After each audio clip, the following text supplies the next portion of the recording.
first of all, I'd like to thank the people that came out in support of Lieutenant Paul West, and I'd like to thank the news media for showing up and coming out, and for the beautiful article that Hearst did in the I think it was yesterday.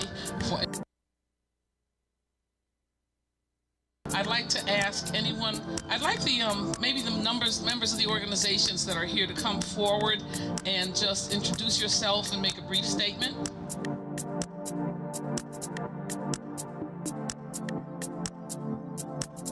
Hi. My name's J.C. McCauley. I'm Naisha McCauley, and you're watching AccessTV.org. Okay, this is Sue Owens, and she's the president of the Greater Hartford Progressive Democratic Women's Club.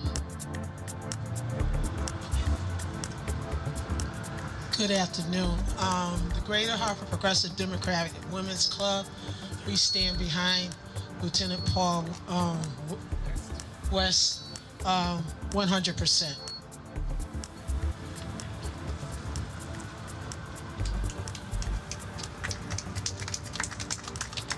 And we thank you for coming and bringing some of your membership with us. What about the Greater Hartford African American Alliance? Want me to hold the camera? Okay. All right, who would like to speak on behalf of the Alliance?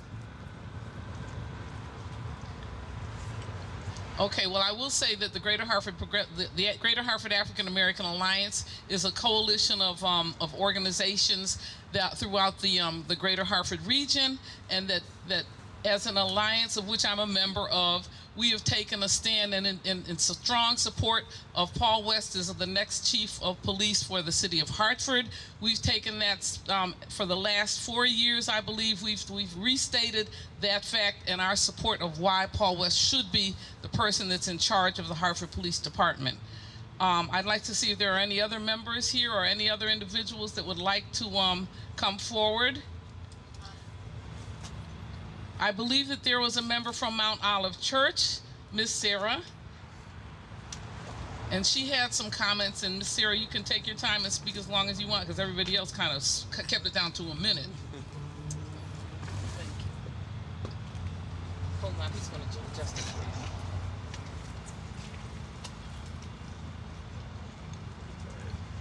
Hello, everyone.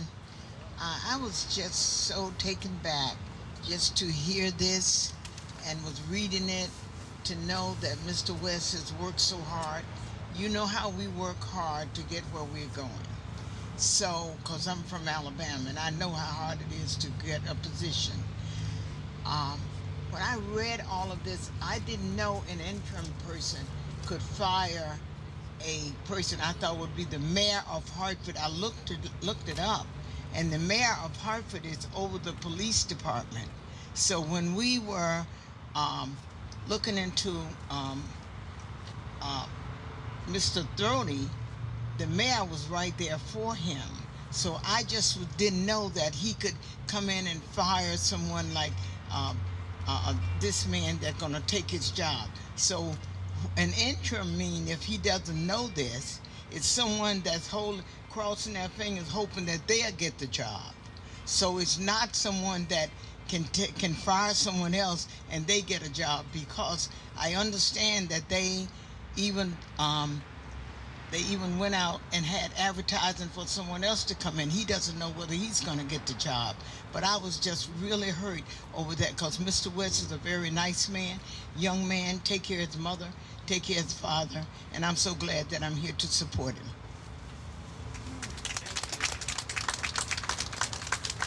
Thank you, Miss Sarah.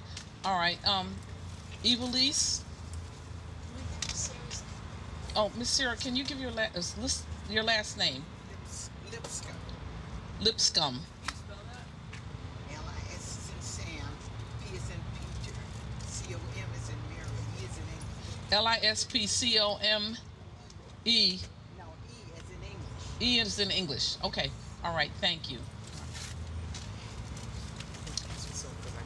Hi, my name is Evilise Correa. I'm Vice President of BLM 860. I'm here with our President, Bola King Ortade. And I just wanted to tell y'all a brief story, because I normally do not trust police. When Paul reached out to us, it wasn't about being chief. It wasn't about anything else. He wanted to connect with our group. And, he's like, you guys have a misconception of policing. So he invited us to a roll call. A roll call's been available to the public since before I was born, back in the 80s. You used to be able to show up. You'd be able to attend, just watch everything going on. So I went with Paul to the roll call. I was a little hesitant, and we were able to ask questions. We were able to see what police did before they hit the road. Within 24 hours of leaving, an email went out to the entire department, and there were new policies and procedures in place.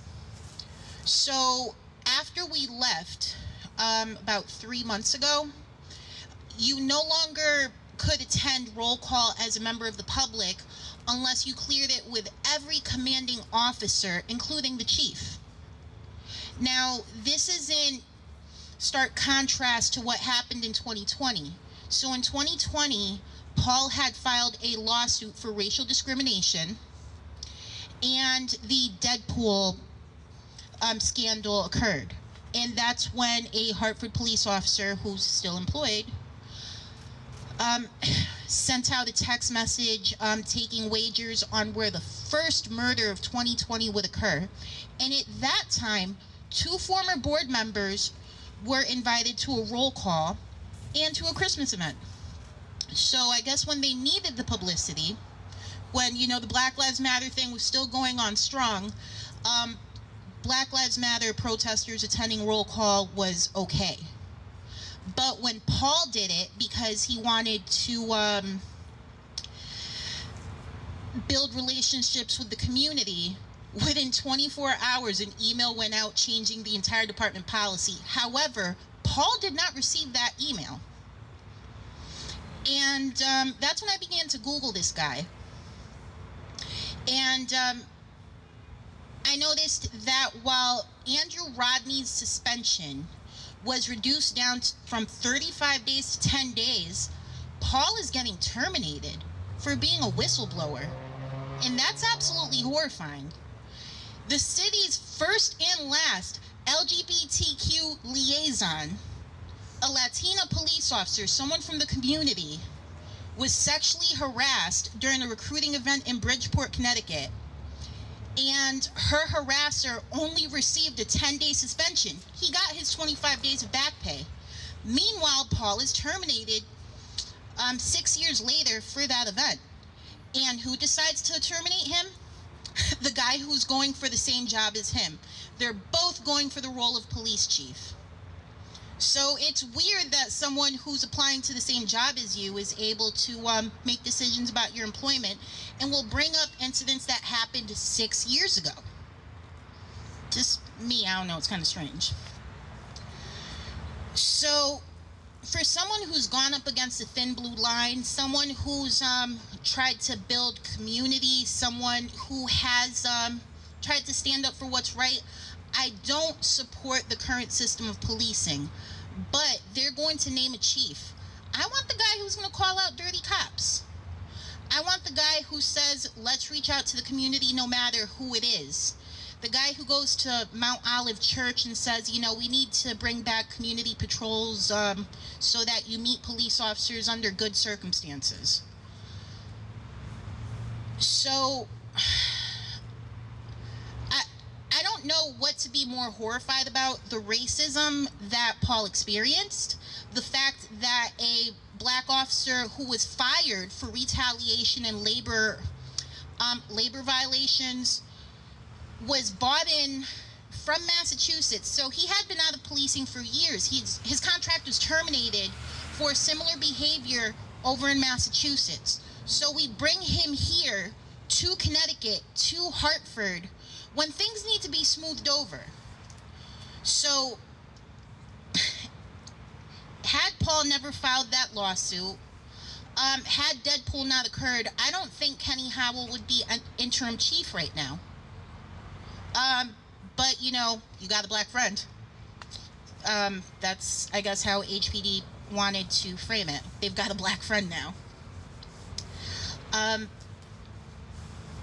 Then there's the sexism with Kelly Bayerga that she experienced, and she's received absolutely no justice at all. Just because she's a police officer and has a tough role, she's still a woman at the end of the day.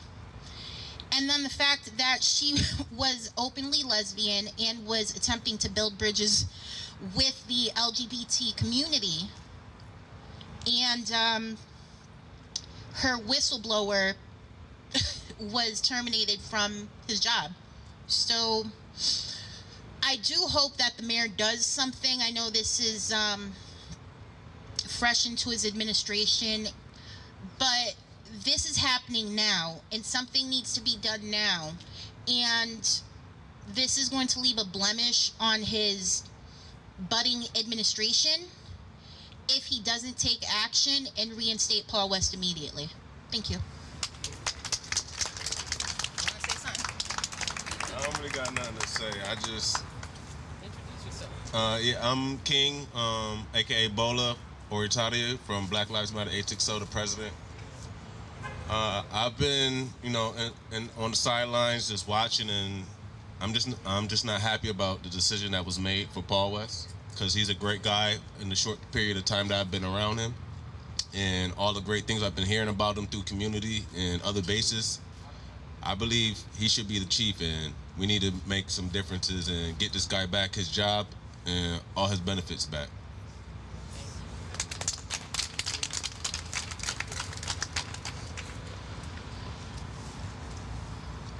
I thank you. Once again, Cynthia Jennings, and I'm a civil rights attorney in the city of Hartford. I also wanted to say that for those of you that came out and spoke out on behalf of Paul West, I thank you, because sometimes it's not easy speaking out against the police or the administration that runs the police. However, we do have a problem.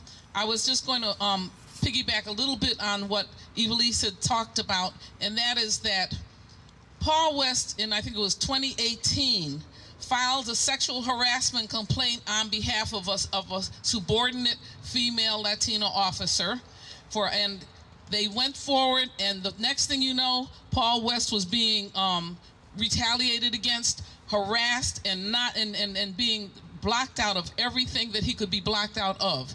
They pulled out old internal affairs reports that were years old and had already been closed, added information to them, and then decided that they were going to attempt to terminate Paul, which ultimately they did on October 4th. They terminated Paul West from his position, his 23-year position at the Hartford Police Department, and the highest ranking black elected official born and raised in this area that was in the police department. This wipes out the future for any other police officers from ever becoming chiefs, lieutenants, captains for the next 10 to 20 years. It is an injustice, and I think that Ms. Lipscomb and Evelise had also said that we must have Paul West reinstated into his job. You don't fire somebody from a job so to end your competition. If that was the case, there would be nobody working. As far as I'm concerned, Paul West has been one of the best and most effective officers in the city of Hartford, and he has also been an individual who has been kind to women and concerned about women who have been harassed or had guns held to their heads. He has really worked with women, and women testified in support of him throughout all of the hearings that they had, looking for the for the best possible police chief. It wasn't just the people here. It was that many hearings were held, and Paul West, throughout every single hearing, was unequivocally the highest ranked and the highest preferred candidate for the police chief's position. So what we're doing now, Paul was terminated on October 4th. On October 9th, they tried to bring him back and give him another investigation after they fired him. Who does that? Okay? And so after that, now he's also in a position where he is still terminated, and it is still up to now the mayor to bring him back and put him back to work. It is unacceptable for what they're doing to people in this community and the opportunities that they have wiped out. I can remember when I was on city council, and I was on Hartford City Council for 6 years, when Paul West recruited over, he and Kelly Baerga, the young woman who was sexually harassed by another police officer, he and Kelly Baerga had recruited over 2,000 people from the Hartford area to become police officers. Almost all of them are gone now because of the low morale in the police department and the disrespect of Hartford residents. So it's critical that as we move forward and make directions, that we make decisions on behalf of people who love our people in this city, irrespective of their race, their gender, their color, their sexual preferences. You still have a right to a job. You have a right to maintain and support your family. And that is what has just been taken away from Paul West. So for those people who are present, I want you to know that it is critical, and we appreciate your coming out today on a day that's rainy, on a Sunday. We still have a parking lot full of people. And I wanted to know if Paul West had anything that he wanted to say to the crowd of people. So, Paul, if you would like to come in, please step up. I absolutely had no intentions whatsoever to speak today, but I'm compelled to speak to those that have come out to support me. One of the things that I like to say to those who I've had the opportunity to lead and direct in this police department and in other endeavors throughout life is prosperity, promotion, and good fortune never defines who you are, and it doesn't usually change who a person is. It merely gives you the opportunity and the platform to be who you already were. Conversely, when you face trials and tribulations, when the tough times are upon you, when the going gets tough, the tough get going. I don't see this as the end of my career. I don't see it as something that's going to stop me. I see it as a challenge that I have to meet together with my community, as you all have shown me today. So I don't want this to be about Paul West. I think what I'm going through, and I think the matters that we are here discussing should be highlighted so that another young black male or young black female does not have to go through what I'm going through right now. So when we look to the people that are making the decisions in our community, we can no longer be apathetic. We can no longer sit on our hands. We can no longer stay silent. We have to come out and demand the type of representation that we want. And it is always more effective to have representation that reflects the community that we serve. So if we are going to have a new police chief, if we are going to hire a police chief, let's ensure that it's a person that is not lustful for power and authority. Let's try to seek out a person that is coming here out of love and to be a servant, because being a police officer and being a servant to the community should be a labor of love. So instead of thinking that we can be an occupying force and that we can come in and police our community based on statistics and arrests, what we have to do is we have to compel our constituents and the people that we serve, and to be the most effective policing way is to get voluntary compliance. So a lot of what makes a police department successful is simply not measurable, because if we're getting voluntary compliance, you can't apply statistics to that. But what you can do is build out relationships, and you can make community partnerships, and we can share information, and we can build a bridge across that gap that we have between our community and the police department, because it should not be this way. And one of the ways that we can first begin to tackle that is to acknowledge where we have come from and what policing has originated from. Many people do not know where policing originated from. Slave catchers were given badges and told to catch runaway slaves by any means necessary. That notion has not died. That good old boy notion that we can do whatever we want under the color of blue, that is still very real. And the same ills and the same things that plague us externally out here that we're now getting to see because we have the advent of mobile telephones and social media and the information sharing process that we have now, internally is just as bad. So I ask the community to continue to stick together, to not just support me, but to support people who comprise this community, and to be encouraging to one another, and to hopefully help the young men and women that comprise our community to be the next rung of leaders, the next rung of people that come out and make a difference in our community. And the only way we can be successful in doing so is to come together like we're doing right now, and to continue working together as a unit, because collaborations is what makes success. We cannot be successful in working in silos. So continue to come together, continue to support each other, and continue to believe in the community and lift up the community. And I just can't thank you enough for coming out. We will probably have other things in the near future, and just be well, take care of each other, and continue to be supportive of this great city of Hartford. Thank you. Thank you so much, Paul. Listen, if the media have any questions of anyone in the audience, please feel free to ask them. I know that Paul West does have he does have a lawsuit going on, and so any discussion around his lawsuit is probably going to be in a situation, something he can't answer.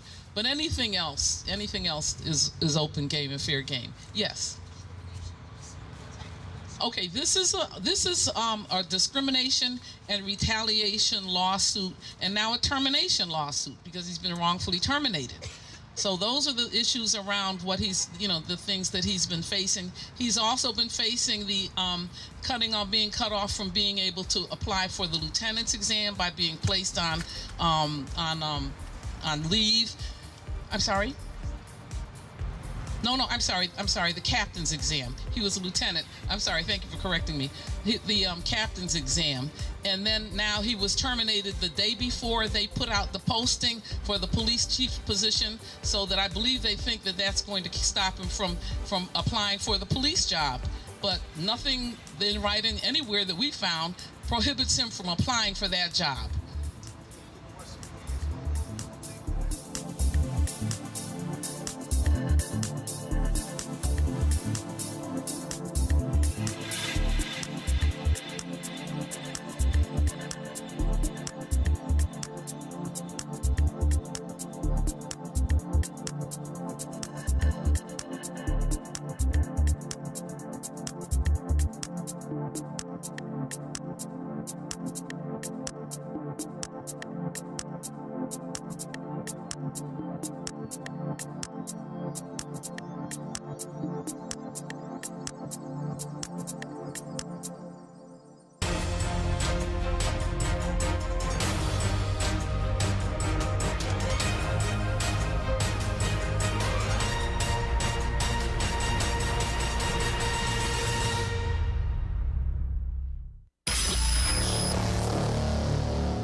Hi, I'm Secretary of the State, Stephanie Thomas.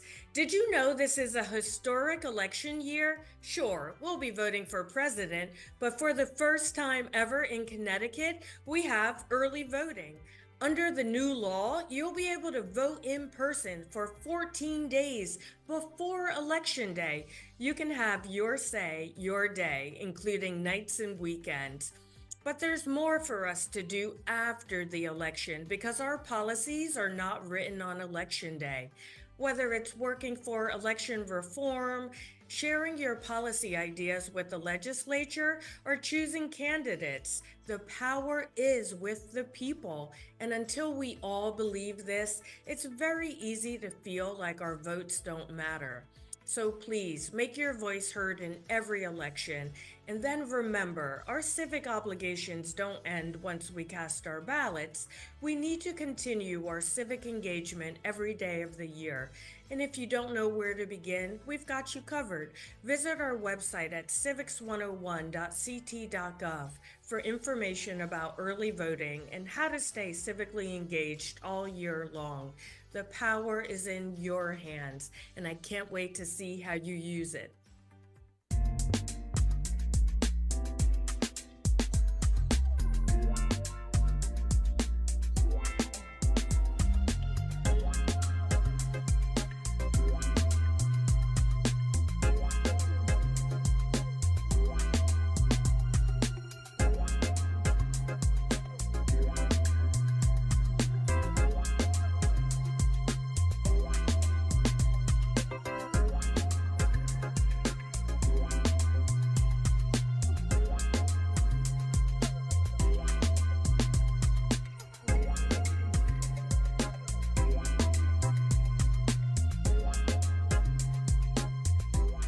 Let's talk about in-person early voting.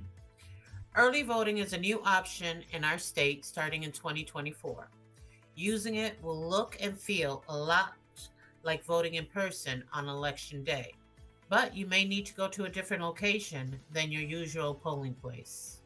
The number of days of early voting varies depending on the type of election.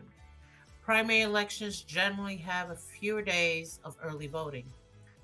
Every early voting period has at least one weekend when you can vote and one weekday when you can vote in the evening.